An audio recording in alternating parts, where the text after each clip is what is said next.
दुनिया की पहली ऐसी रोबोट जिसे इंसान की तरह सिटीजनशिप दी गई और एक सिटीजन के सारे राइट्स दिए गए। ये एक ऐसी रोबोट है जिसके धर्म से लेके उसे उस देश की महिलाओं के कंपेयर में ज्यादा हक दिए जाने पर सोशल प्लेटफॉर्म पर प्रोटेस्ट होने लगा। मशीन जो इंसान के हित के लिए बनाई गई थी ताकि इंसान का काम आसान हो सके, क्या यही मशीन आगे चलकर ह्यूमन के विनाश का कारण बनेगी? क्या एक ऐसा दिन आएगा जिस मशीन को हम कमांड देते हैं वो हमें ही कंट्रोल करेंगी? नमस्कार दोस्तों, आप देख रहे हैं reveal the facts channel. Artificial intelligence है कि ह्यूमन की डिसीजन लेने की शक्ति, सोचने की एबिलिटी आप किसी मशीन में डाल दें। इसी का एक एग्जाम्पल है सोफिया, जो एक महिला रोबोट है। सोफिया एक इंसान की तरह डिसीजन ले सकती है और जवाब दे सकती हैं। एक इंटरव्यू में जब सोफिया से पूछा गया कि क्या आप कभी इंसान को चोट पहुंचाओगी, तो सोफिया ने बड़े सरल स्वभाव से जवाब दिया, if you are nice to me I will be nice to you. यानी अगर आप मेरे साथ सही बर्ताव करोगे तो मैं भी आपके साथ सही बर्ताव करूंगी। आइए जानते हैं इसके बारे में और इंटरेस्टिंग फैक्ट्स। अभी तक जो मशीन डेवलप थी वो प्री कमांड पर बेस्ड थी, यानी उन्हें पहले कमांड देनी पड़ती है, देन वो उसी कमांड के अकॉर्डिंग वर्क करती हैं। लेकिन दोस्तों, अब स्ट्रॉन्ग आर्टिफिशियल इंटेलिजेंस से ऐसी मशीन, ऐसे रोबोट्स बनाए गए हैं जो सिचुएशन के अकॉर्डिंग खुद ही डिसीजन ले सकते हैं, जैसे कि एक इंसान करता है।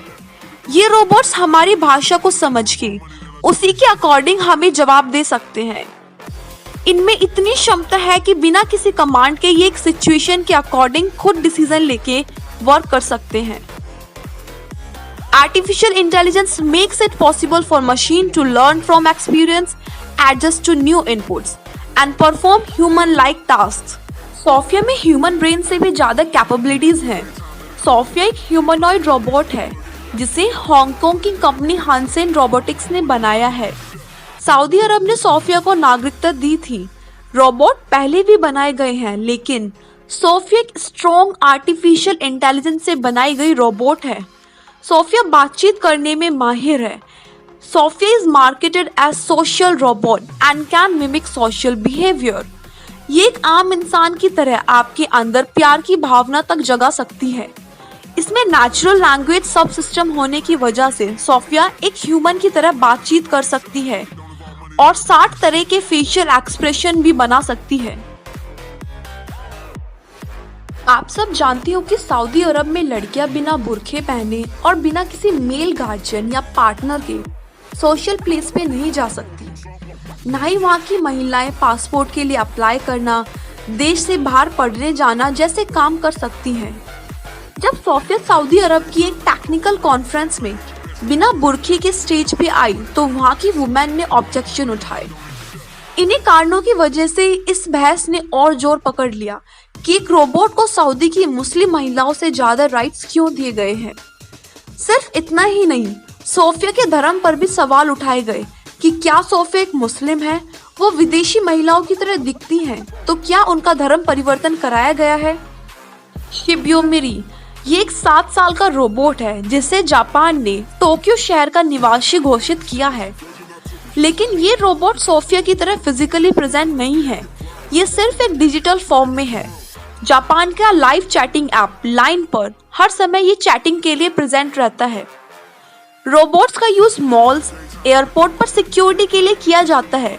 ह्यूमनॉइड रोबोट जैसे सोफिया का यूज किसी काम में असिस्ट करने से लेके मेडिकल एंड एजुकेशन के फील्ड में किया जाएगा। एप्पल का Siri, hello Moto and okay Google, ये सब भी आर्टिफिशियल इंटेलिजेंस पर बेस्ड हैं। अब रोबोट सिर्फ इंसान के काम आसान करने के लिए नहीं, चैटिंग से लेके इंसान के फिजिकल डिजायर तक को पूरा करने के लिए बनाए जा रहे हैं। Doll Samantha that was manufactured to fulfil the physical desire of human. इस डोल में कुछ स्पेशल प्रोग्रामिंग सेटिंग है जो आप जैसा बटन दबाओगे वो वैसा ही परफॉर्म करने लगेंगी। ये डोल आपके साथ एज अ फैमिली मेंबर भी रह सकती है। ये तो सब थे इसके एडवांटेज, लेकिन अब सोचिए, क्या एक दिन ये रोबोट ह्यूमन को ही रिप्लेस नहीं कर देंगे? हर काम में रोबोट के आने से बेरोजगारी काफी बढ़ जाएगी। आर्टिफिशियल इंटेलिजेंस को ह्यूमन के अंत की शुरुआत भी कहा जा सकता है। हमारे कल्याण के लिए बनाए गए ये रोबोट कभी हमारी जान भी ले सकते हैं। रोबोट्स इंसान के लिए खतरा बनते जा रहे हैं। जरा सोचिए, जब एक रोबोट इमोशनली और फिजिकली दोनों तरह से इंसान के साथ होगा तो किसको फैमिली मेंबर्स की नीड होगी। हमारी इस एडवांस डेवलपमेंट से एक दिन हमारे ही अस्तित्व पर खतरा होगा। रोबोट्स को आर्मी में भी इंक्लूड किया जाएगा। इसका नुकसान ये होगा कि कोई भी उसका कंप्यूटर सिस्टम हैक करके उसे आपके ही देश के अगेंस्ट हमला करा सकता है। हरियाणा के मानेसर में जब एक वर्कर रोबोट मशीन के हाथ पर वेल्डिंग कर रहा था, वेल्डिंग करते वक्त रोबोट ने वर्कर को ही मार डाला। रोबोट में तकनीकी खराबी की वजह से ऐसा हुआ। रोबोट का यूज एक लिमिटेड होना चाहिए। दोस्तों, आज की वीडियो में इतना ही। पसंद आए तो लाइक एंड सब्सक्राइब करें। Thank you.